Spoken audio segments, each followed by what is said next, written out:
NASCAR is all set to make changes to the next-gen car to make it safer in 2023 after dealing with the drivers. After Wednesday's crash test, the next-gen car will get a new rear bumper structure and rear clip. And what more NASCAR have detailed change for the next-gen car for 2023? So hello everyone and welcome back to our channel. But before we begin, do subscribe to our channel and hit the like button. On Saturday morning, NASCAR met with its competitors at Charlotte Motor Speedway to talk about what the organization is doing to improve driver safety after a number of concussions and other injuries in the Cup Series next-gen car recently. According to NBC Sports, the meeting between NASCAR executives, competition officials, and drivers lasted 75 minutes, with a slew of driver questions and comments keeping a NASCAR presentation from being completed. The most significant outcome of the meeting was confirmation that NASCAR would make changes to the next-gen car in 2023, including a new rear bumper structure and rear clip to address concerns about the car crumpling in rear impacts and transferring too much force to the driver.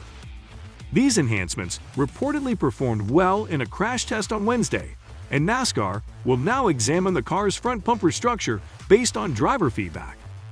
A NASCAR spokesperson is said to have called the meeting open and honest, and others have compared it to the made-up Seinfeld holiday Festivus, which suggests that the competitors shared their complaints.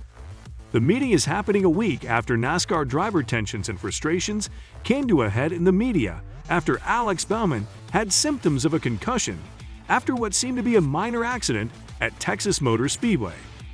Bowman is the second driver this season to get a concussion from a rear-end accident. He joined Kurt Busch, who has been out of action since Pocono in July because of a concussion. Cody Ware has also opted out of this weekend's race at the Charlotte Roval as he recovers from a foot fracture sustained in a head-on collision with the Texas Motor Speedway wall.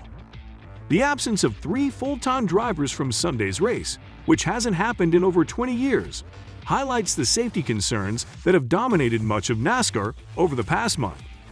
Several drivers praised the sanctioning body for how they handled the problems that arose. Denny Hamlin, who has been vocal in his criticism of NASCAR, told reporters that the sanctioning body has a sense of urgency. Nonetheless, there was cause to bemoan the fact that the next-gen car has not proven to be as safe as the previous generation of Cup cars, and that the issue was not addressed until it became a major issue threatening driver livelihoods. The frustrating part is that meeting took way too long, Joey Logano said after winning the pole for Sunday's race.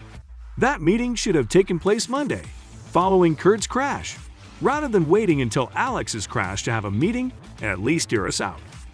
Meanwhile, Kyle Larson believes the improvements are a step in the right direction.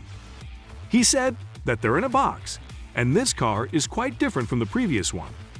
But they're working on making things a little bit better for us. What they've learned is still not as good as the previous car, but it's a significant improvement.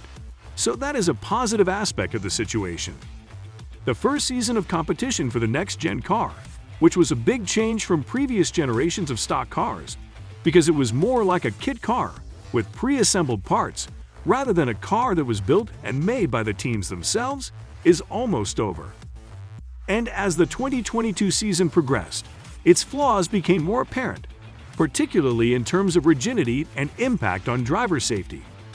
Those flaws have proven to be a blot on NASCAR's safety record, which had been nearly unblemished since a safety revolution following Dale Earnhardt's death in the 2001 Daytona 500.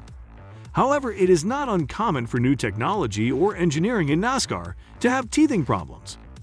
Brad Keselowski compared the talk about the next-gen car to the early 1980s, when cars got shorter and got a 110-inch wheelbase, which is still used today.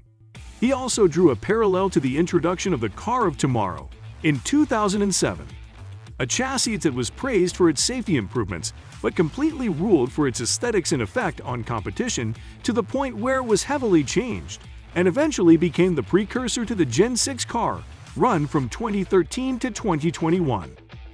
What do you think changes in next-gen cars for 2023 will give a better scenario in the future? Let us know in the comments below. And that brings us to the end of the video. Feel free to let us know what you think about this video. And if you like this video, then please leave a like and subscribe to our channel for more updates on NASCAR.